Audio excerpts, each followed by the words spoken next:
नमस्कार। समसामयिक विषयों पर आपके पसंदीदा कार्यक्रम विशेष में आपका स्वागत है। मैं हूं दीपक डोभाल। उद्योग धंधों ने इंसान की जिंदगी को बेहद आसान बनाया। जिस जीवन शैली को आज हम जी रहे हैं, एक वक्त ऐसा था जब हम इसकी कल्पना भी नहीं कर सकते थे। लेकिन जैसे जैसे जरूरतें बढ़ी, इंसान ने कल कारखानों का चेहरा भी बदला। उद्योग धंधों के इसी क्रमिक विकास को हम औद्योगिक क्रांति के तौर पर जानते हैं। अंग्रेजी राज में भारत इतना सौभाग्यशाली नहीं रहा कि औद्योगिक क्रांति के शुरुआती फायदों का हिस्सेदार बन सके। पहली और दूसरी औद्योगिक क्रांति तब हुई जब देश आजाद नहीं था, और तीसरी औद्योगिक क्रांति के वक्त भारत नई नई मिली आजादी की चुनौतियों से जूझ रहा था। लेकिन बीते करीब 7 दशकों में भारत ने दुनिया के सामने विकास का एक ऐसा मॉडल पेश किया जो समावेशी होने के साथ साथ टिकाऊ भी है। अब भारत के पास ऐसी युवा शक्ति और इनोवेशन का पावर हाउस है जिसके बलबूते वो चौथी औद्योगिक क्रांति की अगुवाई को बिल्कुल तैयार खड़ा दिखाई दे रहा है। आज के विशेष में बात होगी औद्योगिक क्रांति के अगले चरण यानी चौथी औद्योगिक क्रांति की। इसके बारे में जानने के साथ ही ये समझने की भी कोशिश करेंगे कि ये औद्योगिक क्रांति बाकी से अलग कैसे है, भारत की इसमें क्या भूमिका हो सकती है। इसके अलावा औद्योगिक क्रांति के इतिहास पर भी एक नजर डालेंगे।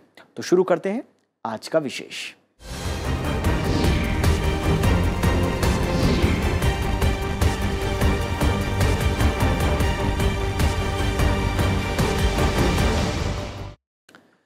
तो चौथी औद्योगिक क्रांति के तौर पर दुनिया एक शक्तिशाली ताकत के रूप में उभरते हुए सामने देख रही है। कुछ सेक्टर्स को चौथी औद्योगिक क्रांति को नेतृत्व देने की भारत की क्षमता को विश्व आर्थिक मंच ने भी महसूस किया है, और यही वजह है कि विश्व आर्थिक मंच ने मुंबई में इससे संबंधित सेंटर बनाने के लिए भारत सरकार के साथ साझेदारी की है। प्रधानमंत्री नरेंद्र मोदी ने गुरुवार को भारत के पहले और विश्व के चौथे centre of fourth industrial revolution का शुभारंभ किया। भारत से पहले ऐसे सेंटर सैन फ्रांसिस्को, टोक्यो और बीजिंग में हैं। प्रधानमंत्री नरेंद्र मोदी ने कहा कि भारत में चौथी औद्योगिक क्रांति का नेतृत्व करने की क्षमता है, और भारत दुनिया के सबसे बड़े डिजिटल इंफ्रास्ट्रक्चर वाले देशों में से एक है। पूरी दुनिया में सबसे सस्ता और ज्यादा डेटा जो है वो भारत में ही खपत हो रहा है।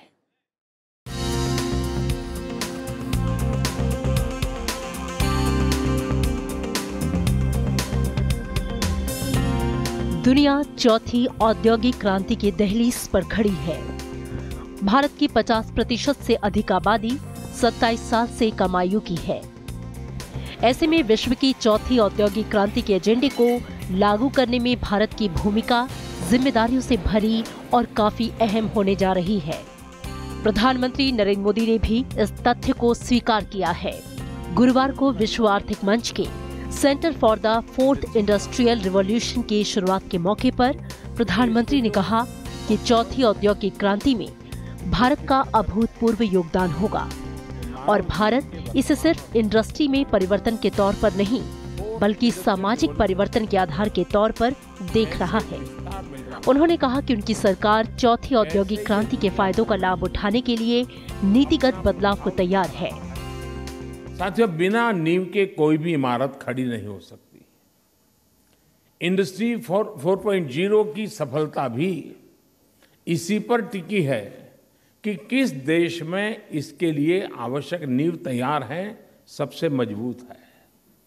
आज मुझे गर्व है कि पिछले 4.5 साल में हमारी सरकार ने चौथी औद्योगिक क्रांति के लिए भारत को तैयार करने में कई महत्वपूर्ण इनिशिएटिव लिए हैं और सफलता हासिल की है। प्रधानमंत्री ने कहा कि चौथी औद्योगिक क्रांति में भारत का योगदान पूरे विश्व को चौंकाने वाला होगा।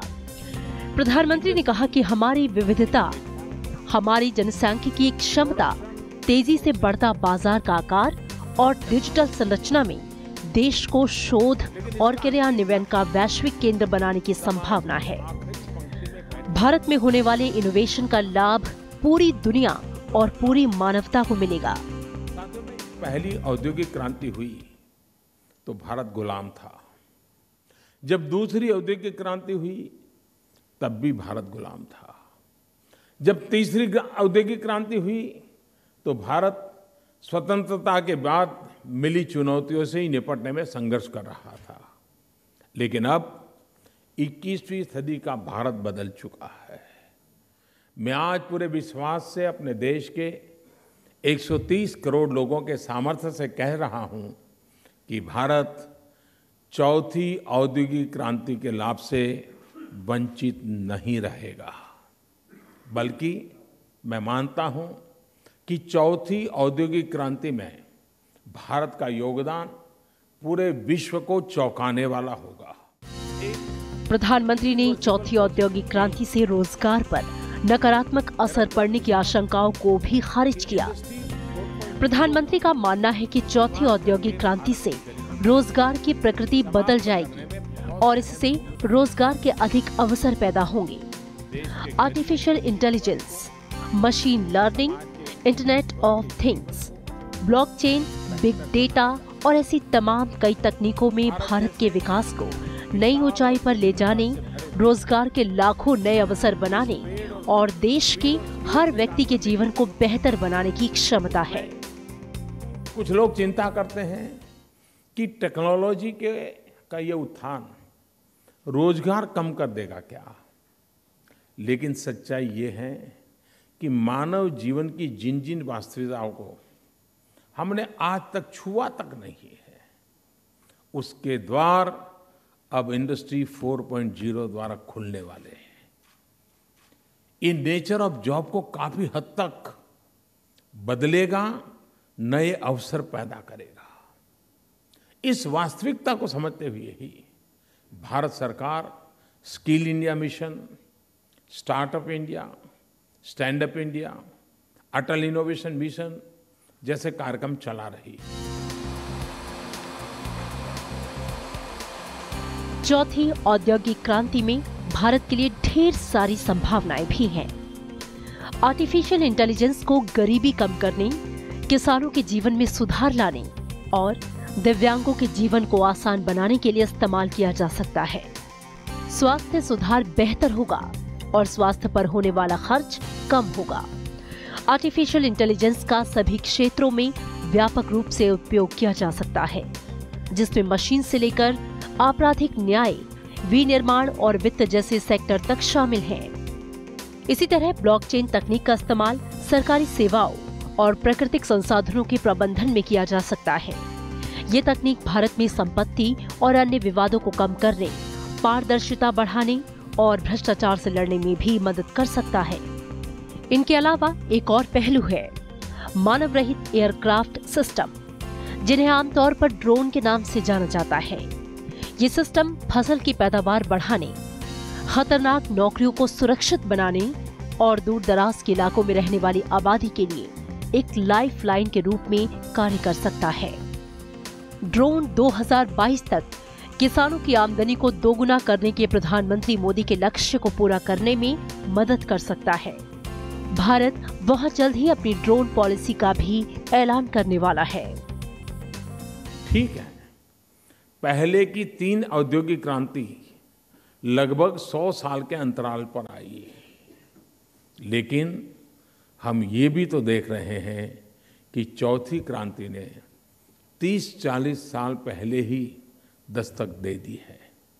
पिछले 1-2 दशक को ही देखें तो अनगिनत चीजों का आविष्कार हुआ और वो लुप्त भी हो गई। टेक्नोलॉजी ने समय को जैसे स्क्वीज कर दिया है, इंडस्ट्री 4.0 से 5.0 का बदलाव अब 100 साल इंतजार नहीं करेगा। इसलिए भारत इंडस्ट्री 4.0 को लेकर बहुत गंभीर है। यही समय है अपने पूरे सामर्थ्य के साथ जुट जाने का। चौथी औद्योगिक क्रांति की दिशा में भारत सरकार ने पहले ही सकारात्मक शुरुआत कर दी है। भारत सरकार ने स्टार्टअप इंडिया और अटल इनोवेशन मिशन जैसे प्रयासों से आवश्यक संरचनात्मक सुधार लाने और एक उद्यमी माहौल बनाने पर जोर दिया है। प्रधानमंत्री नरेंद्र मोदी के सबके साथ सबके विकास का नारा और बड़े पैमाने पर विकास के लिए टेक्नोलॉजी के इस्तेमाल का विचार अब साकार रूप ले रहा है। ये समावेशी विकास और प्रगति को बढ़ावा दे सकता है। भारत में दुनिया की सबसे नौजवान श्रम शक्ति है, यहाँ तकनीकी योग्यता रखने वालों की एक बड़ी फौज है। मोबाइल इंटरनेट इस्तेमाल करने के मामले में देश का विश्व में दूसरा स्थान है और सबसे अधिक अंग्रेजी बोलने वालों की आबादी के मामले में भी ये विश्व का दूसरा सबसे बड़ा देश है। इन सब के जरिए भारत चौथी औद्योगिक क्रांति के युग में अपने वैश्विक नेतृत्व की भूमिका को बेहतर ढंग से निभाने के लिए तैयार है। Bureau report, Rajya Sabha TV. इंसान हमेशा से अपनी सुविधाओं और आराम के लिए नई नई चीजों को इजाद करता रहा है। इस क्रम में जब जब किसी नई खोज या आविष्कार ने आकार लिया, तब तब तकनीक और अर्थव्यवस्था के साथ साथ सामाजिक व्यवस्था का ढांचा भी बदला है। चाहे वो पहली औद्योगिक क्रांति हो, दूसरी या तीसरी औद्योगिक क्रांति। इन तीनों औद्योगिक क्रांतियों के बाद अब चौथी औद्योगिक क्रांति की बात हो रही है। ऐसे में आइए जानते हैं कि आखिर चौथी औद्योगिक क्रांति है क्या। पहली औद्योगिक क्रांति ने जहां कृषि प्रधान अर्थव्यवस्था को उद्योग प्रधान अर्थव्यवस्था में तब्दील कर दिया, वहीं दूसरी औद्योगिक क्रांति ने बिजली के इस्तेमाल से उत्पादन की प्रक्रिया को काफी गति प्रदान की, जबकि सूचना प्रौद्योगिकी ने तीसरी औद्योगिक क्रांति को अंजाम दिया। अब बारी है चौथी औद्योगिक क्रांति की। दरअसल चौथी औद्योगिक क्रांति का आगाज कई सारे डिजिटल तकनीकों और विनिर्माण प्रौद्योगिकियों के एक साथ उपयोग और इस्तेमाल से हुआ है। इसे इंडस्ट्री 4.0 भी कहा जा रहा है। इसमें न केवल डिजिटल क्षेत्र जैसे कृत्रिम बुद्धिमत्ता, मशीनी शिक्षण, रोबोटिक्स और नए प्रकार के ऑटोमेशन शामिल हैं, बल्कि भौतिक क्षेत्र के साथ साथ बायो इंजीनियरिंग के क्षेत्र से जुड़ी नई नई तकनीक और आविष्कार भी शामिल हैं। इसमें मोबाइल इंटरनेट, सेंसर और ब्लॉकचेन, लेजर्स, 3D प्रिंटिंग के अलावा वाहन जैसे कारें और ड्रोन, आनुवांशिकी प्रगतियां, जैव इंजीनियरिंग, नैनो टेक्नोलॉजी, ऊर्जा के नए स्रोत के साथ ही भंडारण प्रौद्योगिकियां और क्वांटम कंप्यूटरिंग भी शामिल है। देखिए, जो चौथी औद्योगिक क्रांति है, ये सबसे अब तक की जितनी भी क्रांति हुई है उनकी सबसे एडवांस्ड जो क्रांति मानी जाती है। इसको हम इंडस्ट्री 4.0 बोलते हैं। अब जब ऑटोमेशन, रोबोटिक्स जो आदमी का काम करेंगे, जो डायरेक्शन भी देंगे, जैसे कंप्यूटर को मैं बैठ के या कोई भी बैठ के डायरेक्शन देता है, तो ऑटोमेशन में क्या है, रोबोटिक्स में क्या है कि वो जो कंप्यूटर को डायरेक्शन देने वाला व्यक्ति भी एक रोबोटिक्स है। आर्टिफिशियल इंटेलिजेंस के जरिए उसको उसके सक्षम बनाया जाएगा कि ये चीज को इस तरीके से इस टाइम पे इस वक्त पे करना है। तो ये चौथी जो औद्योगिक क्रांति है, इसमें एफिशिएंसी क्रिएट करने की बात है, हमें और सुदृढ़ता लाने की बात है कि हम और सुदृढ़ बने और अपने जो कार्य व्यवहार हैं, जो हमारी प्रोडक्शन पॉसिबिलिटीज हैं, उनको आगे और तकड़ा अंजाम दें। चौथी औद्योगिक क्रांति यानी उद्योग 4.0 स्मार्ट फैक्ट्री के संचालन और व्यवहार को सुगम और सरल बनाता है। यह साइबर भौतिक प्रणालियों, इंटरनेट ऑफ थिंग्स और इंटरनेट ऑफ सर्विसेज को एक साथ मिलाकर काम करता है। साइबर भौतिक प्रणालियां जहां भौतिक प्रक्रियाओं की निगरानी के साथ ही भौतिक दुनिया के आभासी रूप का सृजन और विकेंद्रीकरण का निर्णय लेती है, वहीं इंटरनेट ऑफ थिंग्स साइबर भौतिक प्रणाली के तहत वास्तविक समय में एक दूसरे के साथ और मनुष्य के साथ संवाद और सहयोग करती है, जबकि इंटरनेट ऑफ सर्विसेज के जरिए आंतरिक और संगठनात्मक सेवाओं की पेशकश और उनका उपयोग किया जाता है। इस चौथी औद्योगिक क्रांति की शुरुआत जर्मन सरकार की नीतियों से हुई है।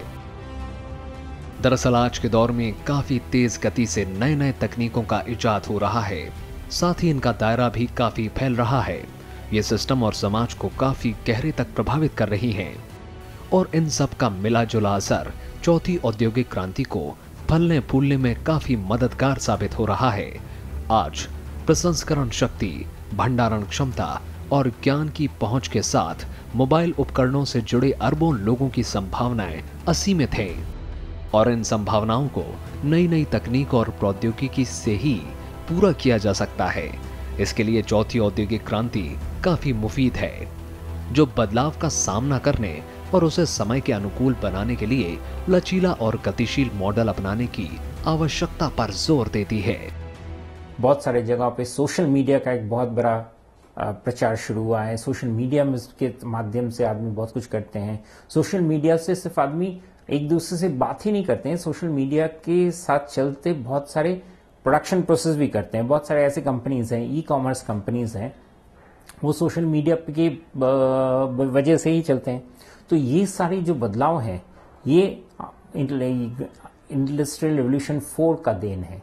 एक फिर से पूरा राजनीतिक अर्थनैतिक ढांचा को बदलने का फिर से समय आ गया है। चौथी औद्योगिक क्रांति सिर्फ नए उत्पादों और सेवाओं को ही बढ़ावा नहीं देगी, बल्कि हमारे व्यक्तिगत जीवन की दक्षता और खुशियों को भी बढ़ाने का काम करेगी। एक टैक्सी ऑर्डर करना, विमान का टिकट बुक करना, कोई उत्पाद खरीदना या किसी चीज का भुगतान करना, साथ ही संगीत सुनना, फिल्म या खेल देखना, ये सारी चीजें भविष्य में और भी सरल और आसानी से उपलब्ध होंगी।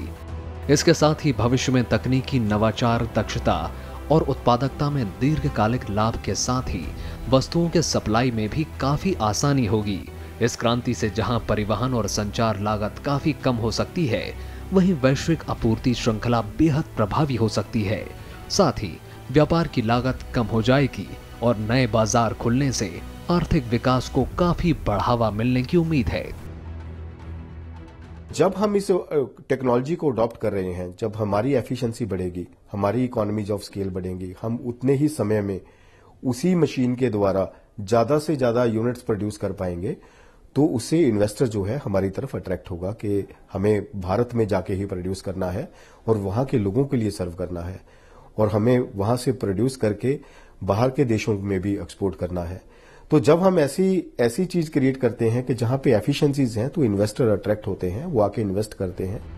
हालांकि पहले की औद्योगिक क्रांतियों की तरह ही चौथी औद्योगिक क्रांति में भी वैश्विक आय के स्तर को बढ़ाने और दुनिया भर में आबादी के लिए जीवन की गुणवत्ता में सुधार करने की क्षमता है।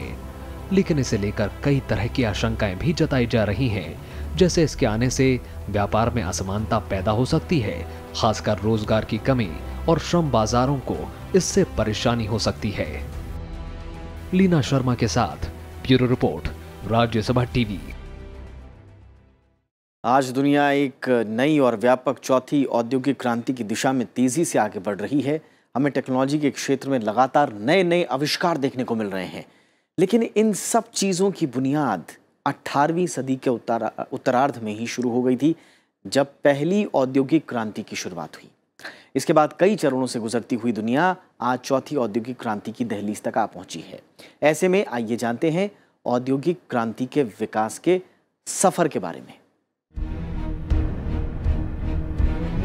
18वीं सदी के उत्तरार्ध 19वीं सदी के शुरू में ब्रिटेन में तकनीकी, सामाजिक, आर्थिक और सांस्कृतिक क्षेत्रों में बड़े बदलाव आए, जिसे बाद में औद्योगिक क्रांति का नाम दिया गया। ये सिलसिला ब्रिटेन से शुरू होकर पूरी दुनिया में फैल गया और विश्व में एक नए युग की शुरुआत हो गई। 19वीं सदी के उत्तरार्ध में आर्नोल्डो टैनबी ने अपनी किताब lectures on the industrial revolution in England में औद्योगिक क्रांति शब्द का इस्तेमाल किया था।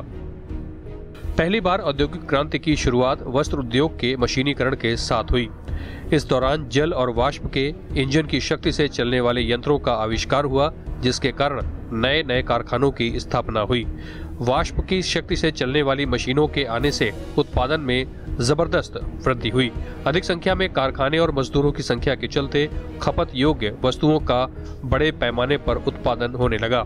ज्यादा से ज्यादा वस्तुओं के उत्पादन के चलते उत्पादित वस्तुओं को एक स्थान से दूसरे स्थान पर ले जाने के लिए यातायात के नए और तेज गति वाले साधनों का विकास हुआ। इसके साथ ही धातु से बने औजारों के विकास के कारण उद्योगों में काम आने वाली मशीनों का निर्माण भी बड़े पैमाने पर होने लगा। पहली औद्योगिक क्रांति का असर आर्थिक, सामाजिक और सांस्कृतिक सभी पक्षों पर देखने को मिला। आर्थिक स्तर पर जहां उत्पादन में असाधारण वृद्धि, शहरीकरण, बैंकिंग और मुद्रा प्रणाली का विकास और मुक्त व्यापार को बढ़ावा मिला, वहीं आर्थिक असंतुलन, कुटीर उद्योगों का खात्मा भी हो गया। जबकि सामाजिक स्तर पर जनसंख्या में वृद्धि, नए सामाजिक वर्गों का उदय, मानवीय संबंधों में गिरावट, नैतिक मूल्यों में गिरावट के साथ ही शहरी जीवन में भी गिरावट देखने को मिली। औद्योगिक क्रांति ने जहां पुराने रहन सहन के तौर तरीकों में भारी बदलाव किया, वहीं बाल श्रम को भी बढ़ावा दिया। औद्योगिक क्रांति के दौरान ही महिला आंदोलनों का भी जन्म हुआ। इंडस्ट्रियल रिवॉल्यूशन पहल आया तो नेशन स्टेट्स का तैयारी बनना शुरू हुआ। बहुत सारे नेशंस बने। यूरोप में बहुत सारे राजा के जो राज्य थे वो सारे बिखर गए। नेशंस तैयार हुए, डेमोक्रेसी आए, अर्थव्यवस्था में कैपिटलिज्म का दौर आया। उसके साथ बहुत सारे नए नए आइडियाज आए, जैसे कम्युनिज्म, सोशलिज्म, बहुत सारी चीजें आए। तो एक तरफ आप देख रहे हैं कि कितने सारे सिर्फ मतलब प्रोडक्शन प्रोसेस ही नहीं, प्रोडक्शन प्रोसेस के साथ साथ आदमियों का जो रहने का या उनकी जो बुद्धिमत्ता है या उनकी जो अंडरस्टैंडिंग है सारी चीजों में, राजनीतिक बोलिए, अर्थनीतिक जगत में बोलिए, सब कुछ में बहुत सारे बदलाव आते जा रहे थे। पहले औद्योगिक क्रांति के लगभग 100 साल बाद बिजली आई, जिसने सिर्फ रोशनी नहीं दी बल्कि कारखानों के संचालन के लिए नई ऊर्जा दी।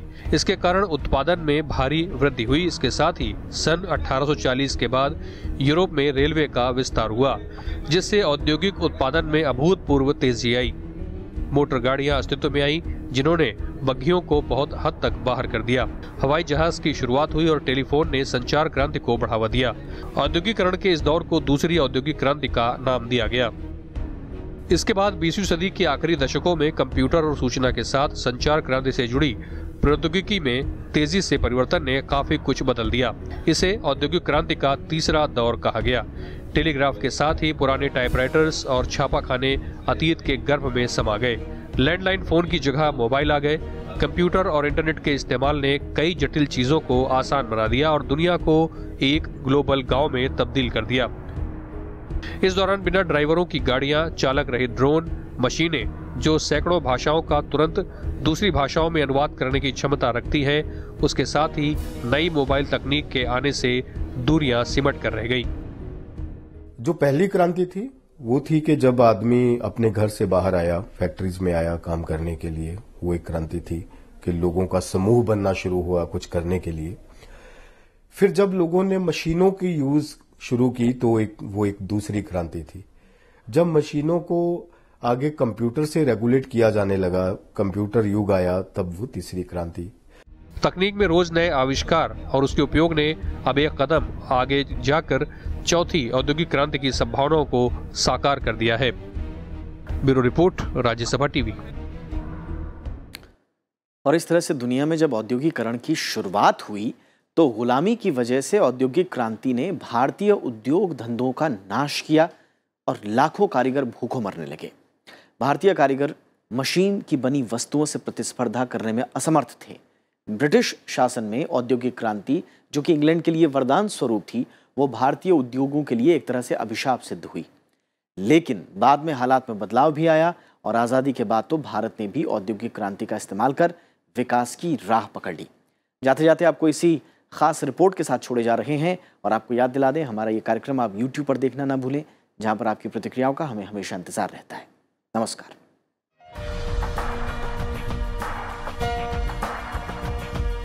भारत में औद्योगिकरण की शुरुआत देर से हुई। इसकी वजह रही भारत की गुलामी। उस वक्त ब्रिटेन ने भारत को अपने यहाँ तैयार माल के लिए बड़े बाजार के तौर पर देखा। 1850 के दौर में भारत में औद्योगिकरण की छाप दिखाई दी। 1853 से 1854 में रेल और डाक तार की शुरुआत हुई। मुंबई में पहली कपड़ा मिल 1854 में लगी और 2 साल बाद उसमें उत्पादन होने लगा। 1862 तक वहां ऐसी 4 मिलें काम कर रही थीं। उसी समय बंगाल में जूट मिलें खुलने लगी। वहां देश की पहली जूट मिल 1855 में और दूसरी 7 साल बाद 1862 में चालू हुई। कोयले की खदानों में खुदाई इसी दौर में शुरू हुई। देश में 1907 में पहला इस्पात कारखाना जमशेदपुर में खुला। कागज और चमड़ा बनाने वाले कारखानों की स्थापना हुई तो भारतीय मजदूरों को रोजगार मुहैया होने लगा। 1932 के आसपास चीनी मिलें अस्तित्व में आई। मशीनों ने भारत की तस्वीर बदलनी शुरू कर दी। भारत जब पहला दौर आया था या जब दूसरा दौर आया था, तब हम लोग उपनिवेशिक राज्य के अंडर चल रहे थे। हमारे पास कैपेसिटी नहीं था इसमें कुछ आगे करने का। अगर हम चाहते भी थे, हमारे पास वो हमारे लिए हमको किसी ने वो स्पेस नहीं दिया। सिलसिला आगे बढ़ा और 1947 में भारत आजाद हो गया। आजादी के साथ ही उद्योगों को बढ़ावा देने पर सरकार का जोर रहा। इसके विकास के लिए भारी मात्रा में पैसा खर्च करने का लक्ष्य भी रखा गया। देश विकास के रास्ते पर तेजी से आगे निकलने लगा। 1951 में औद्योगिक लाइसेंसिंग की व्यवस्था की गई। 1956 में नई औद्योगिक नीति आई जिसमें उद्योगों का वर्गीकरण किया गया और औद्योगिकरण पर जोर दिया गया। 1970 की नई औद्योगिक नीति में लाइसेंसिंग व्यवस्था को दुरुस्त किया गया। 1977 की औद्योगिक नीति में ग्रामीण उद्योगों पर ध्यान दिया गया। 1980 की नीति में ऑटोमेशन को बढ़ावा दिया गया। 1991 की औद्योगिक नीति में अर्थव्यवस्था को उदार बनाया गया और 18 उद्योगों को छोड़कर बाकी सभी उद्योगों को लाइसेंस से मुक्त कर दिया गया। रेवोल्यूशन को बहुत लेट अडॉप्ट किया। जब हम इन टेक्नोलॉजी में काफी लेट एंटर हुए हैं, उसके बावजूद भी हमारा ग्रोथ रेट इतना है। तो अगर हम इसको अच्छे से अडॉप्ट कर लें, हम इसको शुरुआत में ही अडॉप्ट कर लें, तो हमारी ग्रोथ को बहुत आगे की सही दिशा दी जा सकती है, जिससे कि लोगों के लिए बहुत कल्याण हो सकता है, उनको रोजगार मिल सकता है, उनका जीवन स्तर इम्प्रूव हो सकता है।